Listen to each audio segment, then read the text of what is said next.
नमस्कार, मैं आपके साथ कहकशा और आप देख रहे हैं पीआरबी। इस वक्त बहराइच हिंसा को लेकर हर जगह से कई खबरें निकलकर सामने आ रही हैं। तमाम जगहों पर यह भी कहा जा रहा है कि इस बहराइच हिंसा में आखिर मुख्य आरोपी कौन है। लेकिन इस वक्त जिस तरीके से योगी आदित्यनाथ ने मुख्य आरोपी बताकर सरफराज नाम के एक लड़के का एनकाउंटर करा दिया है, इसके बाद से सोशल मीडिया पर भी खूब ज्यादा सवाल खड़े हो रहे हैं।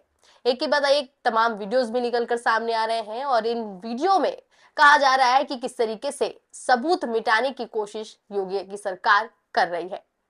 आपने देखा होगा कि जिस तरीके से एनकाउंटर का ये नया कानून जो है योगी सरकार लेकर आई है, इसके खिलाफ विपक्ष ने भी कई बार सवाल खड़े किए हैं। इसके खिलाफ तमाम लोगों ने भी सवाल खड़े किए हैं। बुलडोजर के बाद इनकी जो ये एनकाउंटर का जो ये नया कानून है, इसको लेकर अभी तक कई विपक्ष के जो लोग हैं वो सवाल खड़े कर चुके हैं। अखिलेश यादव भी कई बयान दे चुके हैं कि किस तरीके से सबूत मिटाने के चक्कर में इस तरीके की एनकाउंटर जो है वो योगी आदित्यनाथ करवाते हैं। यह आरोप विपक्ष हमेशा से लगाता आया है और अब एक बार फिर से बहराइच हिंसा में जिस तरीके से सरफराज का एनकाउंटर योगी सरकार ने करा दिया है, इसके बाद सोशल मीडिया पर इसको लेकर भी तमाम सवाल खड़े हो रहे हैं, तमाम ट्वीट निकलकर सामने आ रहे हैं और तमाम ऐसी वीडियो निकलकर सामने आई है जिसमें यह कहा जा रहा है कि कैसे उनके ही पक्ष द्वारा फायरिंग की गई और उनके ही पक्ष द्वारा जो फायरिंग की गोली है वो मृतक के सीने में लगी थी। लेकिन यहाँ पर आरोपी को पकड़े जाने के बजाय किस तरीके से जो धर्म की राजनीति करती आ रही है बीजेपी, इस बार फिर से उसने वही काम कर दिया है। इस बार फिर से बिना किसी जांच पड़ताल के, बिना किसी सबूत के, बिना किसी केस के सीधा एनकाउंटर करवा दिया गया और इस एनकाउंटर को लेकर तमाम जो बीजेपी के अंधभक्त हैं वो खुश भी हो रहे हैं।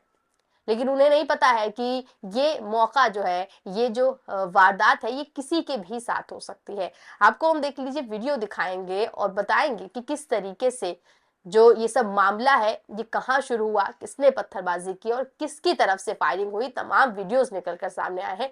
पहले वीडियो पे नजर डालें तो आप देख सकते हैं, ट्वीट किया हुआ है बकायदा। कविश अजीज ने लिखा है कि बहराइच में गोपाल मिश्रा जिस छत पर चढ़कर हरा झंडा उतारकर भगवा झंडा लहरा रहा था, जिस घर की रेलिंग तोड़ दी, उसी छत की ये तस्वीर है। नीचे खड़ी हिंदुत्ववादी भीड़ कांच की बोतलें छत पर फेंक रही थी। दूसरे के घर में घुसकर उत्पात मचाने से खुद का नुकसान हुआ है।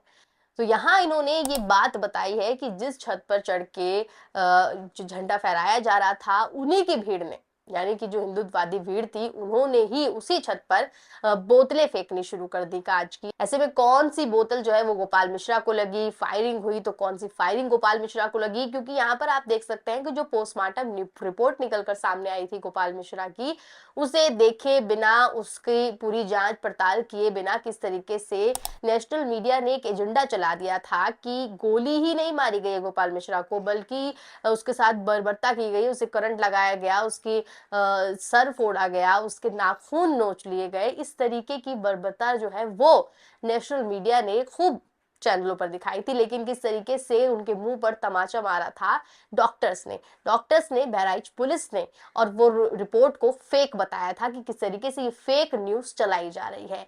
ऐसे में आप किस पर भरोसा करें, किस पर भरोसा ना करें, ये सोचने वाली बात है। अब यहाँ कविश अजीज ने किस तरीके से, देख लीजिए, वो वीडियो शेयर किया है। वीडियो अगर आप देखें तो उसमें साफ तौर पर दिखाई दे रहा है कि किस तरीके से छत की रेलिंग टूटी हुई है, छत पर बोतलें पड़ी हुई हैं। तो अगर आप एक ही पक्ष को गलत साबित करने में लगे रहेंगे तो आपको दूसरा पक्ष नजर ही नहीं आएगा। लेकिन यहाँ जिस तरीके की तस्वीरें निकलकर सामने आई हैं, जिस तरीके की तस्वीरों में जो हथियार दिखाई दे रहे हैं, जिस तरीके से तोड़फोड़ मचाई गई है, वो सिर्फ एक ही पक्ष नहीं कर सकता है, पक्ष दोनों की तरफ से ऐसी चीजें निकलकर सामने आई हैं। अब दूसरी हम आपको वीडियो दिखाएं और बताएं तो किस तरीके से, देख लीजिए, असदुद्दीन ओवैसी जो है उन्होंने ट्वीट करते हुए लिखा है कि बहराइच हिंसा के आरोपियों का पुलिस से एनकाउंटर का सच जानना मुश्किल नहीं है। योगी की ठोक देगे नीति के बारे में सब जानते हैं। अगर पुलिस के पास इतना सबूत होता तो आरोपियों को कानूनी सजा दिलाने की कोशिश होती। तो देख लीजिए, यहाँ असदुद्दीन ओवैसी ने किस तरीके से योगी सरकार पर निशाना साधा है। योगी सरकार के खिलाफ उन्होंने बताया है कि किस तरीके से जो उनकी ठोक देंगे वाली जो नीति है उसके बारे में सब जानते हैं, लेकिन इस ठोक देने वाली नीति के पीछे क्या वजह है ये नहीं जानते हैं। यहाँ पर इन्होंने साफ तौर पर ये दिया है, साफ तौर पर लिखा है कि अगर उनके पास कोई पुख्ता सबूत होते, अगर आरोपी सच में आरोपी होता तो उसकी जांच करते, पड़ताल करते, उससे सजा दिलाते, कानून के हिसाब से सजा दिलाते, क्योंकि ठोक देने वाली जो नीति है वो कानून में नहीं आती है। आप बिना किसी जांच पड़ताल के, आप बिना किसी कानून व्यवस्था के, आप बिना किसी केस दर्ज करे, बिना केस की सुनवाई हुए आप किसी को ऐसे सजा नहीं दे सकते हैं। इसलिए यहाँ पर किस तरीके से कानून का अपमान भी योगी सरकार ने किया है, किस तरीके से संविधान का, लोकतंत्र का अपमान जो है वो योगी सरकार जो है अपनी सरकार में रहते हुए कर रही है। किस तरीके से एनकाउंटर करती है, अपनी मर्जी से सजा दिलाती है, किस तरीके से आरोपी नहीं होने के बावजूद बुलडोजर चला देती है। और इसका एक उदाहरण देखने को मिला था जब समाजवादी पार्टी के नेता मोहित खान के घर पर बुलडोजर चला दिया गया था, लेकिन जांच हुई, पड़ताल हुई और उसके बाद सामने आया कि मोहित खान बेकसूर थे, लेकिन उनका घर तोड़ दिया गया। यही केस अब यहाँ पर भी देखने को मिल रहा है कि अगर सरफराज आरोपी नहीं निकला तो क्या योगी जी जो है वो सरफराज को वापस ला पाएंगे? नहीं ला पाएंगे। बुलडोजर को लेकर तो सुप्रीम कोर्ट ने सख्त रुख अपना लिया था। अब ये जो ठोक देने वाली नीति है, इसको लेकर कब सख्त रुख अपनाएगी सुप्रीम कोर्ट, ये देखना काफी दिलचस्प होगा। अब देख लीजिए, इसको लेकर अखिलेश यादव ने भी बयान दिया है। अखिलेश यादव ने क्या कुछ कहा है आपको मैं बताती हूँ, देख लीजिए। बहराइच एनकाउंटर पर अखिलेश यादव का बयान, घटना को रोका जा सकता था, सरकार भेदभाव से काम कर रही है। देखिए, अखिलेश यादव भी कह रहे हैं कि सरकार भेदभाव से काम कर रही है, घटना को रोका जा सकता था, लेकिन रोकने के बजाय इसे और ज्यादा बढ़ावा दिया गया। तमाम वीडियो है, देख लीजिए, आपको एक एक करके सभी वीडियो दिखाएंगे। और जिस तरीके से फेक न्यूज जो चलाई गई थी नेशनल मीडिया द्वारा, उसको भी फटकार लगाई गई है। बोलता हिंदुस्तान के एक पोस्ट में आप देख सकते हैं, लिखा हुआ है कि रामगोपाल मिश्रा की फर्जी पोस्टमार्टम रिपोर्ट, बहराइच पुलिस का ट्वीट, सुधीर चौधरी, अमिताभ अग्निहोत्री जैसे पत्रकारों ने फेक न्यूज फैलाई। तो ट्वीट तक किया है बहराइच पुलिस ने और लिखा हुआ है साफ तौर पर किस तरीके से ये जो खबर है, ये जो पोस्टमार्टम रिपोर्ट है, ये पूरी तरीके से झूठी है। कृष्णकांत जो है जर्नलिस्ट है, उन्होंने तो बहुत बड़ा एक पोस्ट लिखा है और उनके पोस्ट में अगर नजर डालें तो किस तरीके से उन्होंने इस पूरे घटनाक्रम के बारे में बारीक से बारीक चीज बताई है कि आखिर किस तरीके से आप एक पक्ष को गलत ठहरा सकते हैं। और तमाम आपने देख लीजिए वीडियो देखी होंगी, चाहे ललन टॉप की हो, आज तक की हो, और आज तक की एक वीडियो आपने सोशल मीडिया पर देखी होगी कि आज तक के ही रिपोर्टर पर किस तरीके से भीड़ ने हमला कर दिया था। और वो खुद बता रहे हैं कि हाथ में कलावा देख के वो भीड़ जो है छोड़ रही थी, वरना जिस तरीके से उनके हाथ में चोट आई है वो शायद जिंदा भी ना बचते अगर उन्हें पता चल जाता कि वो पत्रकार है।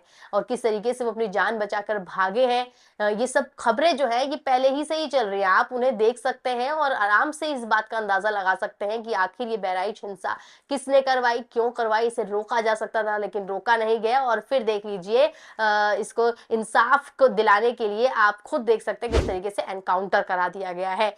आरोपी है, नहीं आरोपी है, इसकी जांच नहीं हुई है, इसकी पड़ताल नहीं हुई है, लेकिन आरोपी समझकर दावा कर कर उस सरफराज नाम के लड़के की एनकाउंटर करा दी गई, उसकी हत्या करा दी गई है योगी सरकार द्वारा। अब आपको जो है कृष्णकांत का हम ट्वीट दिखाते हैं और देखिए, उनके ट्वीट में उन्होंने लिखा हुआ है साफ तौर पर कि मस्जिद के सामने डैश बजाना कौन सी धार्मिक स्तुति है, ये कौन सा मंत्र है, ये पद्धति किस ग्रंथ में है, इसका पूजा पाठ त्योहार ये धर्म से क्या लेना देना है, ये करके हिंदू धर्म बचाओगे राक्षसों।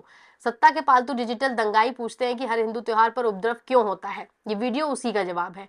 आग लग खाओगे तो अंगार ही हगोगे। अगर अपनी आस्था, अपनी देवी, अपने देवता का इस्तेमाल दूसरों को गाली देने के लिए करोगे तो तुम मानवता पर कलंक हो, तुम समाज के लिए जहर बन चुके हो। यूपी के बाराबंकी में दुर्गा मूर्ति विसर्जन के दौरान ये गाली बजाई जा रही है। ये भीड़ माता की मूर्ति और दशहरा जैसे पावन पर्व की आड़ में दृश्य कृत्य कर रही है। आरोपी की यात्रा को मस्जिद के बाहर रोककर आपत्तिजनक गाने चलाए गए। इस दौरान मस्जिद पर गुलाल फेंका गया। मामले में 3 लोग गिरफ्तार हुए, 40 से ज्यादा लोगों पर FIR हुई। हिंदू युवकों को दंगाई भीड़ से बदला जा रहा है। वे हर त्योहार पर यही करते हैं, मस्जिद पर चढ़ जाना, मुसलमानों के घर में घुस जाना, कहीं भी हरा झंडा उतारकर भगवा फहराना, उन्हें चिढ़ाना, ये सब धर्म की आड़ में हिंदुओं से करवाया जा रहा है। अगर कोई रोकता है तो दंगा होता है। इनका समर्थन करने वालों राक्षसों से पूछो कि ये करके वो कौन सी धार्मिक महानता हासिल करना चाहते हैं। अगर आपका नवरात्रि व्रत, पूजा और धर्म से थोड़ा भी वास्ता होगा तो आपको शर्म आएगी कि आस्था को दंगे का औजार बना दिया गया है। खतरा मुसलमानों से नहीं, उन सियासी खूंखार जानवरों से है जो आपके धर्म को कलंकित कर आपके बच्चों को दंगाई बना रहे हैं। उनके शब्द यहाँ लिखने के लिए माफी चाहता हूँ। तो किस तरीके से इन्होंने बताया है कि धर्म की आड़ में जो ये दंगे फैलाए जा रहे हैं। वीडियो शेयर किया हुआ, उनके वीडियो में भी देख सकते हैं कि किस तरीके के गाने जो है वो बजाए जा रहे थे, और ऐसे में अगर कोई इसके खिलाफ आवाज उठाता है तो फिर ये दंगा और उत्पात मचाना शुरू कर देते हैं, और उत्पात और दंगे में किस तरीके से ये दूसरे पक्ष को गलत दिखा देते हैं और दूसरे पक्ष पर ही भेदभाव के जरिए किस तरीके से कानून की छड़ी चलनी शुरू हो जाती है। तो अब यहाँ खुद देख सकते हैं कि इसमें नुकसान किसका हुआ है। नुकसान उसी भीड़ का हुआ है जिसने उत्पात मचाने की कोशिश की, जिसने दूसरे समुदाय को चिढ़ाने की कोशिश की, और जिसने दूसरे समुदाय के खिलाफ देख लीजिए किस तरीके से उनके पावन और पवित्र स्थल के बाहर इस तरीके के गंदे गाने बजाने की जरूरत की है। और उसके बावजूद आप देख लीजिए एनकाउंटर इसका होता है, किस तरीके से इंसाफ जो है वो योगी जी दिला रहे हैं ऐसे लोगों को। अब आप खुद सोच सकते हैं कि ये जो हिंसा है ये कैसे भड़काई जाती है, क्योंकि नेता जो है, तमाम ट्वीट आपने देखे हो तो हर तरफ यही लिखा हुआ है कि ये जो नेता है ये अपने बच्चों को आगे नहीं करते हैं,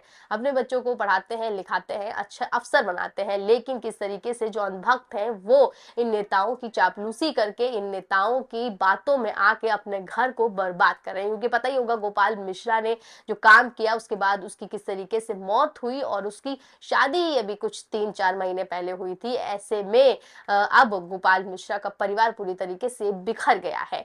इससे किसका नुकसान हुआ ये अब आप इससे जरूर अंदाजा लगा सकते हैं। बाकी आपकी इस पूरी खबर पर क्या राय है हमें कमेंट के जरिए जरूर बताएं, और ऐसी तमाम खबरों के लिए आप बने रहें PRB के साथ। धन्यवाद।